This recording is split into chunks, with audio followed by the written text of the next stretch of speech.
Yo, what is good, YouTube? It's your boy SavyReacts. I'm back with another video. So for today, we have ending explained of the new movie, or newish. It came out like 2 weeks ago, I think. Everything, Everywhere, All at Once. It's quite the title of a movie, but it is what it is. But I saw this yesterday in the movie theaters, and all I can say is this movie is amazing.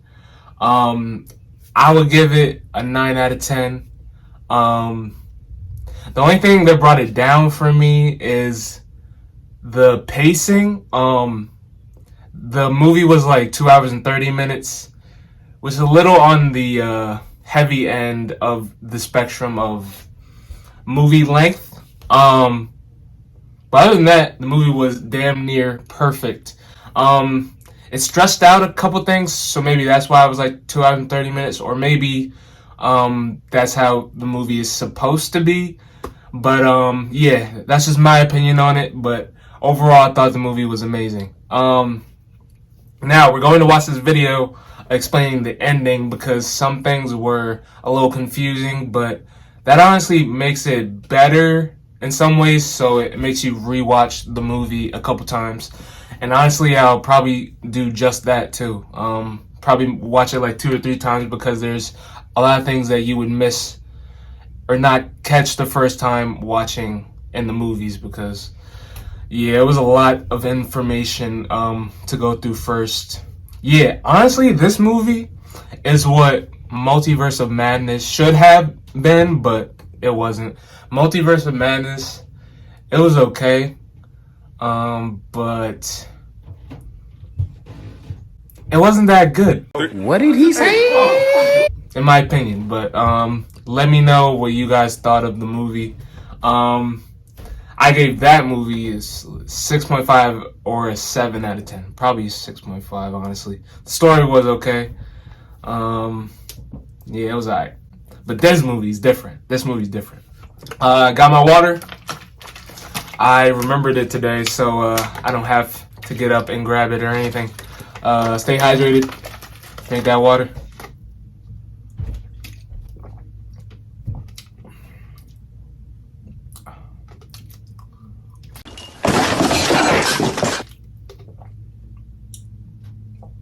Yeah, it's delicious.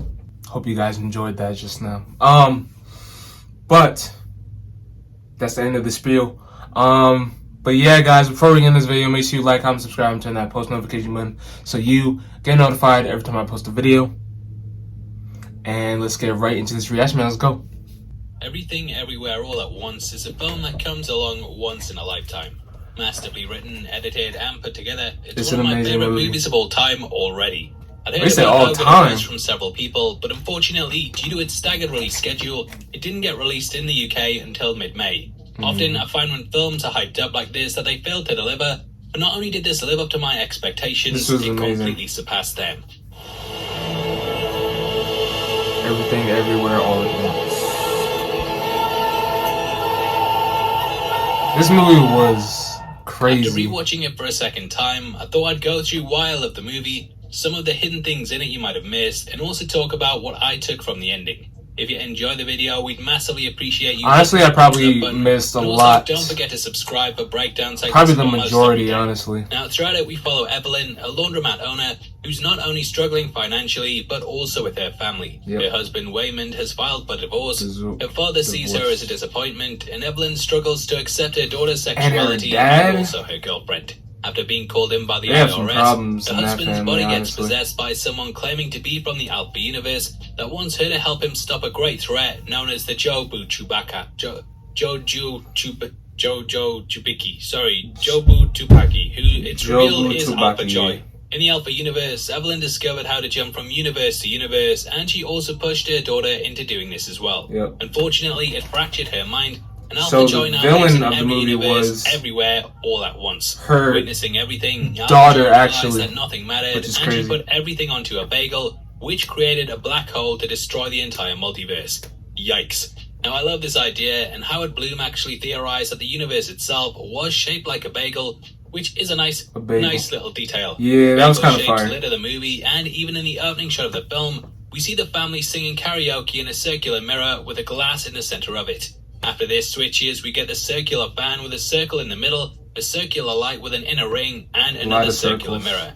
You might also notice the googly eyes on the pillow, which becomes important. Oh, later the googly on. eyes Raymond's in the face movie is are then very reflected important. in the mirror next to Evelyn, showing how they are separate and foreshadowing Alpha Waymond existing in another universe. Later on, when Evelyn and Joy are in this room, the security camera feed switches for a second, and we see the circles of the multiverse before Waymond is taken over by the Alpha version of himself. Oh, the Alpha Then the Raymond. laundromat itself, which is littered with these circular holes that create the doors of the machines. We're even introduced to Joy staring into the black abyss of one of these as the clothes spin around. Oh, so foreshadowing her arc throughout the different whole laundry movie. machines At the represent IRS, Alpha like Waymond uses an umbrella other with donuts on it, universes. and we discover that Evelyn has several hobbies that she's trying to Or claim dimensions. as business expenses.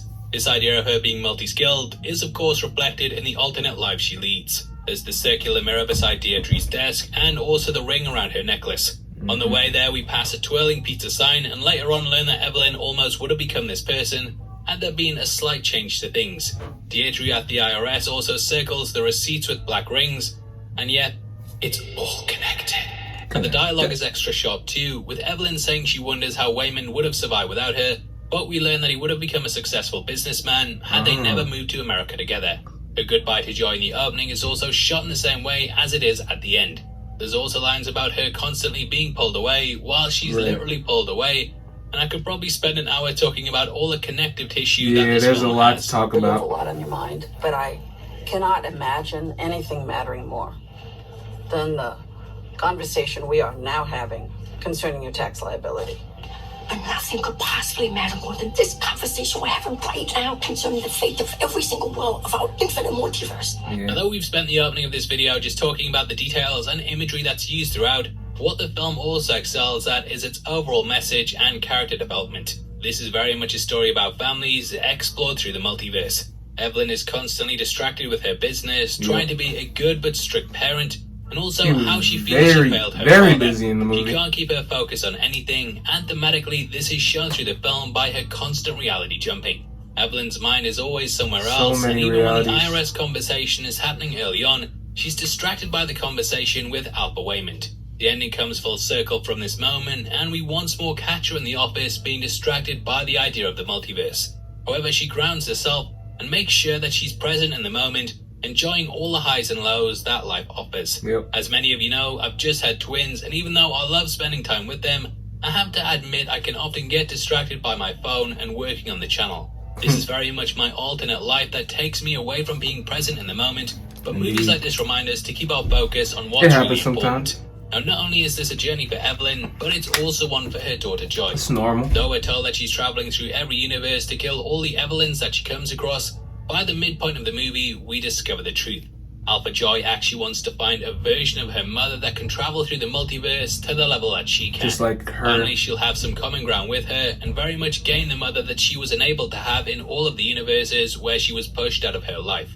She just wants someone who can understand the emptiness within her and also emphasize with what it's like living a life where she's unable to find a true connection.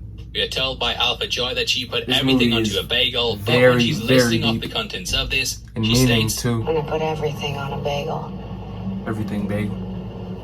All my hopes and dreams, my old report cards, every breed of dog, every last personal ad on Craigslist. Now, the opening of these items pull from her life, and it very much represents the hopes and dreams that she had, but was forced out of having through Evelyn pushing her down the path that she wanted for her. The black hole very much represents the pain within her, and thus it's become an all-consuming void that will destroy all meaning in the multiverse.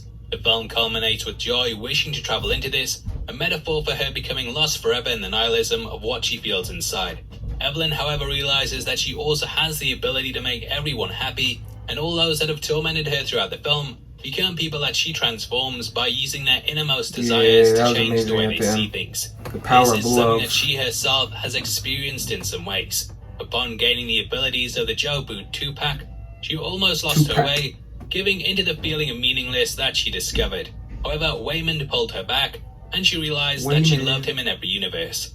Yes, that's a Doctor Strange in the Multiverse of Madness reference, and also... See? They have similarities that you would not believe, but I would say this movie pulled it off way better than Multiverse of Madness, in my opinion.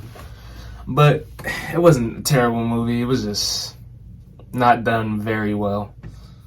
Isn't it weird how both the main characters in that movie also get eyes on their foreheads? But I didn't even peep Wayman that. constantly talks about unconditional kindness. But this one is and way throughout better. the movie, he demonstrates this at several points. There's the complaining customer that he dances with at the laundromat whilst Evelyn is distracted, and of course his speech about being kind. Though Evelyn looked down on him and thought that he was naive, now she sees that he's someone who will be there through it all. Even though there's a universe where he went off on his own to become a success, he still came back to her. There's also the universe where she's in love with Deirdre, showing that even though she's an enemy of, could potentially be the best thing that ever happened to her if she alters her perspective. Wayman shows her unconditional love throughout every universe, and this shows Evelyn that empathy is the best way to finding a connection. This is why her style of fighting changes for the final battle, and she instead employs love and kindness to help who she can. It's the same strategy she uses on Joy, and in the car park, Evelyn finally sees things from her point of view, and she understands she has to at least give her the chance to leave should she wish to. Now this is shown by her travelling away, a rock falling off the cliff, and also her going into the bagel. Finally, she's allowed her daughter to stand on her own 2 feet. However, she also asks the same understanding from Joy. Throughout every possibility, they've managed to become every version of themselves, but they haven't been able to put themselves in the other person's shoes. Finally, at this moment they do, and both realize that they could be anything, anywhere, but they'd rather be with each other in that moment there. All they really have is each other, and though they could run away and escape this, it's where everything is truly all together, and they are with each other. Even the movie star Evelyn, who's known nothing but success and admiration, would rather work in a laundromat if it means she gets to have Wayman as her husband and Joy as her daughter. I'm not crying. I'm not crying. I'm sorry. Now Evelyn almost let Joy go, but the pair both reveal that in all the endless possibilities that they'd rather be together. Finally, the family is as one, and whereas in the opening we had Evelyn around the table on her own, here the family all surround her. Another thing I noticed was there's now 4 sets of googly eyes.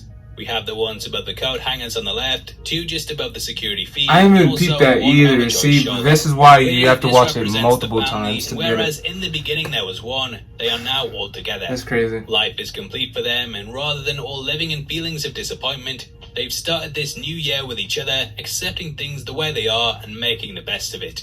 Evelyn and Wayman share a kiss for the first time in a long time, and finally there's a feeling of contentness to the entire movie, and it shows the journey that she's gone on. Throughout every universe, Evelyn has experienced other things, but here, in this moment, she knows she truly belongs. The movie very much carries the message of making the best of a bad situation, and though there's the feeling that nothing matters, if something matters, then everything matters, I think. Now, this is why I love the film, because on top of all the cool effects and references, there's a heart to it that isn't really matched in most other movies. Beyond its story, though, the film also excels in other areas like its editing, score, and also the action. The editing so many in this movie is things that they do in this film, and it's constantly awash with so many aspects that haven't really been used all that much in film. Even aspects like the aspect ratio constantly switching gives this feeling of otherworldliness, and I love how you can often forget that most of this is taking place inside the IRS building. There's so much going on with the film, and even after discussing all of this, I feel like I'm just scratching the surface. There's a lot of complexity here, but also simplicity at the core of it, and overall, this film is about family.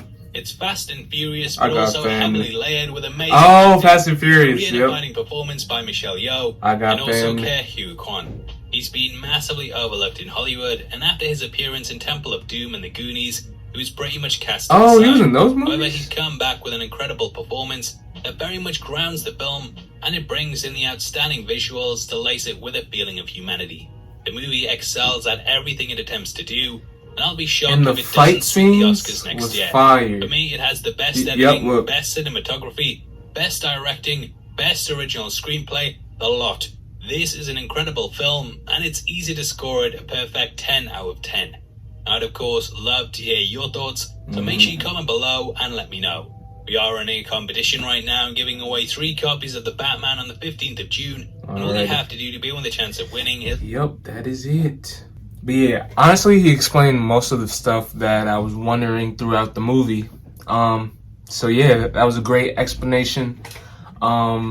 Good job. Heavy spoilers. You explained everything I wanted and needed to know about the movie. So, yeah. If you guys watched the movie, let me know what you guys thought down in the comments. Rate it out of 10. I gave it a 9, maybe a 9.5. I don't know. But yeah, guys, I'll be in the video. Make sure you like, comment, subscribe, and turn that post notification button so you get notified every time I post a video. And I'm gonna be out.